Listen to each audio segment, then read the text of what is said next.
prioritas tersebut adalah pendidikan berbakti kepada kedua orang tua. Ada rumus begini, birru abaakum tabirukum abnaukum. Ini rumusnya. Berbaktilah kepada orang tua kalian, nanti anak kalian akan membalasnya berbakti kepada kalian juga. Awas, ini masih ada jemaah tua, entah endongnya entah baknya, papahnya mamahnya, awas, tidak akan mati anak yang durhaka kepada orang tuanya hingga dia merasakan sakit seperti yang dirasakan oleh kedua orang tuanya. Ini semua anak ingat, yang melawan, yang lupa dengan jemaah tua. Kalau kata orang, satu induk ayam bisa ngurus 10 anak, betul? Tuh. Tapi 10 anak ayam nggak mampu ngurus satu induknya. Ama budak masih kecil-kecil berebut nak nambang umatnya. Kalau masih kecil-kecil berebut mepet ingin tidur dekat ibunya. Tapi begitu anak sudah sukses semua, rebutan nolak ngurus emaknya. Ini fakta ya Baya, banyak kejadian. Makanya Pak, ada kejadian kalau nggak salah di Pekanbaru atau di Sumatera Utara, 2 kakak beradik bersengketa di pengadilan. Kakak beradik kandung sengketa di pengadilan, berebut hak asuh ibunya. Hakimnya bukan marah Pak, nangis. Seumur saya hidup, kata hakimnya, baru kali ini menemukan anak berebut. Kata kakaknya, aku yang ngurus umat. Kata adiknya, aku yang ngurus umat. Haduh, kata kakaknya, kalau begitu kita gugat ke pengadilan. Gugat ke pengadilan. Kakaknya yang memenangkan karena anak laki-laki tertua. Jatuh hak asuh ibunya kepada kakaknya. Nangis adiknya. Wow, luar biasa, subhanallah. Dihina sekapaan Pak. Nah, cerita gue Pak Andika, masih uak ngantaunya nih Pak. Ngerti bahasa ogan yang bukan ogan ya Pak? Saya nak cerita, jema kita, jema dihi. Jauh-jauh datang dari Palembang ke Kota Bumi. Ngomong sama anaknya, pengen ke Lampung. Orang kaya Pak. Cuman tinggal sendiri di Palembang, sudah lansia. Ngajak ponakan satu sama supirnya. Kan orang kaya berarti punya supir, punya mobil sendiri. Antarkan ke Lampung. Sampai Kota Bumi, apa kata anaknya yang perempuan? Enggak aku mah, enggak aku. Enggak mau saya. Umak halam ikut aku anak betina. Jangan ikut saya anak perempuan. Oi, masuk dulu umak ke rumah. Masih buka pagar Pak supir mobil tadi. Lo ngomong enggak. Oh haduh cuma aku nak numpang kemek. Ya nggak apa-apa ya, saya mau numpang kencing.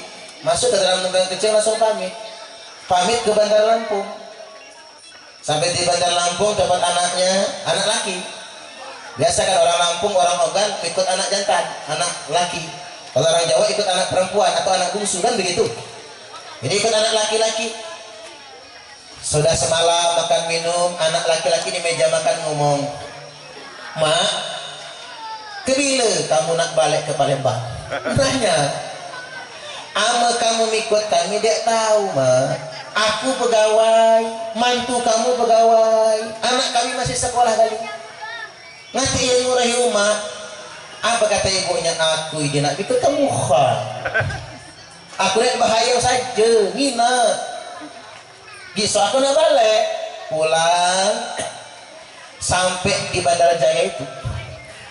Waktu itu belum ada tol ya Pak, macet total di Bandara Jaya itu. Dia pesan sama ponakan sama mantu, jangan pulang ke Palembang, balik ke Kebun daerah Bukit Kemuning, balik ke Kebun Cuman ada wasiat, amu aku mati, jangan sampai satupun anak ngurus saya. Kundang ke Talang, aku nak mati di Talang, aman kubur ke Jemu, alhamdulillah, dek anjurkan biaya. Tapi aku enggak anak ngurahin 7 anaknya. Ya wasiat Pak. Habis jalan macet masuk Pancawati Terbanggi, meninggal si uang ini tadi. Ya sesuai dengan pesan. Bawa ke Talang, rumah panggung itu. Oi, anak 7 pemobil semua datang, nangis. Ada yang baru turun dari mobil, ambruk, pingsan. Kata saya. Yang kayak gitu Pak, kalau orang-orang tua mati, nangis gerung-gerung kayak orang gila, bukan karena berbakti, karena rasa bersalah. Mengapa selama ini nggak ngurus orang tua? Makanya selagi ada urwahijmu tuh, nyesal kalau sudah tidak ada lagi nantinya, nyesal, betul-betul menyesal. Maka dari itu rumus kehidupan, kalau pengen punya anak berbakti, kita dulu yang berbakti sama orang tua. Ya sih lagi cerita, ini kisah nyata di zaman Nabi, namanya Alqamah. Alqamah ini mau mati tapi gak mati-mati, disodarkan kepada Nabi, oleh Nabi ditalkin sekali, 2 kali, 3 kali gak mati. Kata Nabi, bininya mana? Sini gue. Mendekat istrinya, ada apa ya Rasul? Emang apa dosa lakimu? Payah nian matinya.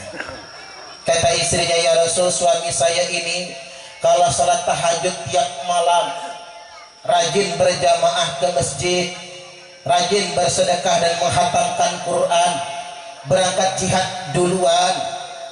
Lo kata Nabi, apa dosa lakimu kok payah betul matinya? Kata istrinya Nabi, mungkin jangan-jangan ibunya yang belum meridhoinya. Yang ngomong dari tadi, kata Nabi. Susul ibunya Pak di ujung kampung, susul oleh Bilal, bawa ke sana. Bu, ini benar Alqamah anak ibu? Benar Nabi. Bu, maaf, betul ini anak ibu. Minta izin, kata Nabi, mohon maafkan anak ibu. Apa jawab ibunya? Demi Allah dan Rasulnya, saya belum bisa memaafkan Alqamah Nabi. Bu, Nabi ngujuk, ibu yang melahirkan, ibu yang menyusui dan membesarkan, masa ibu tega tidak memaafkan Alqamah? Jawab ibunya, justru itu ya Rasulullah, saya yang capek mengandungnya, saya yang sakit ketika melahirkannya, saya yang lelah menyusui dan membesarkannya, saya belum bisa memaafkan Alqamah. Bu, kata Nabi, memang apa dosanya Alqamah ini Rasul? Kata ibunya, tega-teganya mengusir saya dari rumahnya. Memang dia emak Pak, mengikut anak tuh, dia emak dia ngusir saya dari rumahnya gara-gara dia terlalu sayang sama bininya. Oh, rupanya bininya Alqamah ini model mantu yang gak suka mertua. Zaman maknanya adik, dia mantu dia senang mertua. Mana mak, mana tunjuk dah. Subhanallah. Kalau begitu Bu, kata Nabi, saya maklum. Bilal, kumpulkan kayu bakar. Dikumpulkan kayu bakar, dinyalakan api gede-gede. Ibu bertanya, ya Rasul, untuk apa api? Bu, minta izin, Alqamah mau kami bakar sampai jadi api. Kalau nggak dibakar sampai mati, sampai kiamat dia nggak akan bakal mati. Kasihan kelamaan begini. Diangkut Alqamah, ada yang menjinjing kakinya, ada yang menjinjing tangannya, sampai di luar rumah Pak, di ayun-ayun begini, mau dilemparkan ke tumpukan api. Sang ibu sedetik lagi mau dilempar, lari dari dalam rumah mengejar Nabi keluar. Lalu ibunya berteriak, ya Rasulullah, jangan bakar anak saya, jangan sakiti anak saya, jangan siksa anak saya. Dirampas tubuh ibunya, jatuhlah Alqamah, berguguran air mata sang bunda. Begitu air mata jatuh di muka Alqamah, enggak usah ditalkin, Alqamah langsung mengucapkan 2 kalimat syahadat, meninggal dunia. Sampai dikuburkan, Nabi bersabda, Alqamah masuk surga, tapi bukan karena hajinya, bukan karena sholatnya, tapi karena ridho dan maaf ibunya. Kasih ibu kepada beta tak terhingga sepanjang masa, hanya memberi, tak harap kembali, bagai sang surya menyinari dunia. Satu-satunya manusia yang hanya memberi dan takkan pernah harap kembali.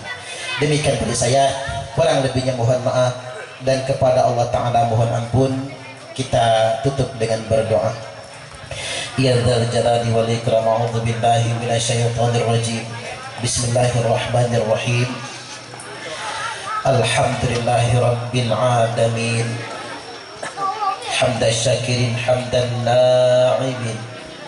Hamdan yuafi ni'amahu wa yukafi'u mazid.